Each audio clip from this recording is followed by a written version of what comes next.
Assalamualaikum warahmatullahi wabarakatuh. Saya Rena Wilujeng dengan NIM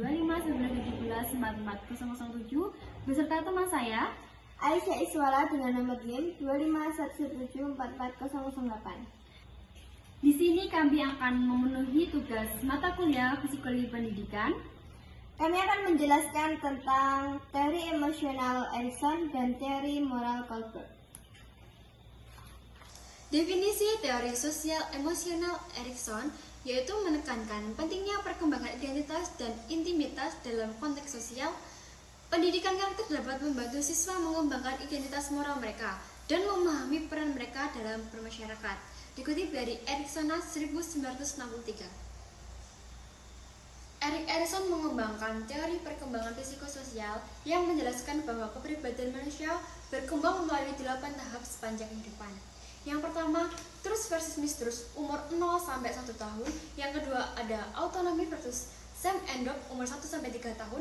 Yang ketiga ada initiative versus growth umur 3 sampai 6 tahun. Yang keempat ada industry versus inferiority umur 6 sampai 12 tahun. Yang kelima ada identity versus role confusion umur 12 sampai 18 tahun. Yang keenam ada intimate versus isolation dewasa awal. Yang ketujuh generative versus stagnation dewasa tengah. Yang kedelapan ada integrity versus despair yaitu dewasa akhir. Selanjutnya yakni teori moral Kohlberg. Teori ini mengemukakan bahwa individu mengalami perkembangan moral yang berjenjang dari tahap-tahap pramoral hingga tahap-tahap moral yang lebih tinggi. Pendidikan karakter dapat memainkan peran penting dalam membantu siswa mencapai tahap-tahap moral yang lebih tinggi. Teori perkembangan moral Kohlberg dibagi menjadi 3 level, yang masing-masing level dibagi menjadi beberapa tahap. Di antaranya, level pertama, moralitas prakonvensional. Yang kedua, moralitas konvensional. Dan level yang terakhir, moralitas pasca konvensional. Teori Erikson tentang perkembangan psikososial mengenal 8 tahap yang harus dilalui seseorang yang sehat sejak lahir sampai mati. Di setiap tahap, kita menghadapi kebutuhan yang berbeda, memiliki pertanyaan baru, dan bertemu orang yang mempengaruhi perilaku dan pembelajaran kita. Tahap 1, kepercayaan dasar melawan ketidakpercayaan. Saat bayi, kita bertanya-tanya, apakah kita bisa mempercayai dunia? Apakah dunia ini aman? Kita belajar jika kita bisa mempercayai seseorang saat ini, kita juga bisa mempercayai orang lain di kemudian hari. Jika kita ketakutan, kita menjadi ragu dan tidak percaya. Kunci perkembangan kita adalah ibu. Tahap 2, otonomi melawan rasa malu dan keraguan. Di masa kanak-kanak, kita lebih mengenal dan memahami tubuh kita. Kita bertanya, apakah saya benar? Jika kita dibiarkan lebih mengenal diri kita, maka kita semakin percaya diri. Jika tidak, kita menjadi malu dan memiliki keraguan diri. Kedua orang tua kini memegang peranan utama. Tahap 3, inisiatif melawan rasa bersalah. Di masa prasekolah, kita berinisiatif, mencoba hal baru, dan mempelajari prinsip dasar tentang bagaimana sesuatu terjadi. Kita bertanya, bolehkah saya melakukan apa yang saya lakukan? Jika kita didukung, kita boleh mengikuti kepentingan kita. Jika kita dilarang atau dicela bahwa yang kita lakukan itu adalah konyol, kita menjadi merasa bersalah. Pada tahap ini, kita belajar dari seluruh keluarga. Tahap 4, industri melawan inferioritas. Sekarang, kita menemukan minat kita dan menyadari bahwa kita berbeda dengan orang lain. Kita ingin menunjukkan bahwa kita bisa melakukan hal yang benar. Kita bertanya, apakah kita bisa berhasil di dunia ini? Jika kita menerima pengakuan dari guru atau teman, kita menjadi rajin atau pekerja keras.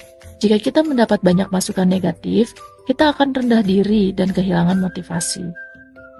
Pada tahap ini, tetangga dan sekolah mempengaruhi kita. Tahap 5, identitas melawan kebingungan peran. Selama masa remaja, kita belajar bahwa kita memiliki peran sosial yang berbeda. Kita menjadi teman, pelajar, anak-anak, dan warga negara. Banyak yang mengalami krisis identitas. Jika orang tua mengizinkan untuk keluar dan menjelajah, kita akan menemukan jati diri. Jika mereka memaksa untuk menyesuaikan dengan pandangan mereka, kita jadi merasa bingung dan tersesat. Kunci pembelajaran kita adalah rekan-rekan dan panutan. Tahap 6. Keintiman melawan keterpencilan. Sebagai orang dewasa muda, perlahan kita lebih memahami diri dan melepaskan hubungan yang telah dibangun sebelumnya untuk menyesuaikan diri. Kita bertanya-tanya, apakah kita bisa mencintai? Bisakah berkomitmen jangka panjang? Apakah kita percaya diri dan bahagia? Jika kita tidak bisa menjalin hubungan intim, kita akan merasa terpencil dan kesepian. Teman dan pasangan kini menjadi pusat perkembangan. Tahap 7. Generativitas melawan stagnasi. Ketika kita mencapai usia 40-an, kita menjadi nyaman, menggunakan waktu luang secara kreatif, dan mulai berkontribusi pada masyarakat. Kekhawatiran adalah generativitas. Jika kita berpikir bahwa kita mampu memimpin generasi penerus, kita menjadi bahagia. Jika kita tidak menyelesaikan konflik dari awal, kita menjadi pesimis dan mengalami stagnasi. Pada tahap ini, orang rumah dan teman kerja adalah orang-orang yang berpengaruh. Tahap 8. Integritas ego melawan keputusasaan. Seiring bertambahnya usia, kita cenderung melambat dan mulai merenungkan kehidupan. Kita bertanya, apa yang telah saya lakukan? Jika kita merasa telah melewatinya dengan baik, kita merasa puas dan berintegritas. Jika tidak, kita menjadi putus asa, pemarah, dan pendendam. Tahap ini kita membandingkan diri dengan orang lain. Erik Erikson adalah seorang psikolog Jerman Amerika bersama dengan istrinya Joan, terkenal karena karyanya tentang perkembangan psikososial. Mereka dipengaruhi oleh Sigmund dan Anna Freud, dan menjadi terkenal karena menciptakan ungkapan krisis identitas.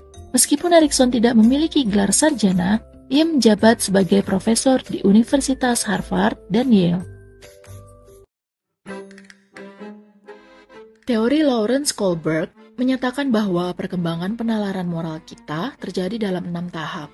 Tahapannya terdiri dari 3 tingkatan: prakonvensional, konvensional, dan pasca konvensional. Untuk memahami lebih baik, bayangkan sebuah konflik di sekolah. Terjadi perkelahian di halaman sekolah. 2 siswa kelas 9 memukuli Tom. Mereka yang menyaksikan perkelahian berada pada tahap perkembangan moral yang berbeda. Mari kita lihat apa yang mereka lakukan dan bagaimana mereka membenarkan perilakunya. Pada tahap pertama, kita membuat penilaian moral berdasarkan kepatuhan dan hukuman. Perasaan Finn tentang baik atau buruk terkait langsung dengan apakah dia dihukum atau tidak. Finn melihat apa yang terjadi pada temannya dan ingin membantu, tapi tidak dia lakukan. Karena dia takut guru akan menghukumnya. Jika dia ketahuan berkelahi, dia bertanya pada dirinya, bagaimana saya bisa menghindari hukuman? Pada tahap kedua, kita dimotivasi oleh kepentingan pribadi.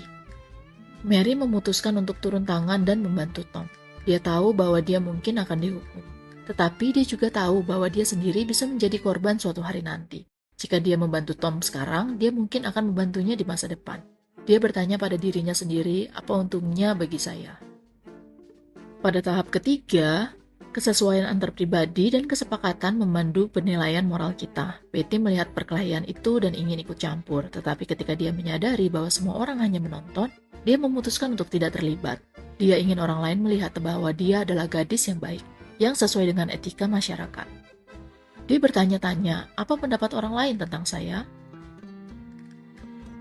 Tahap 4, kewenangan dan menjaga ketertiban.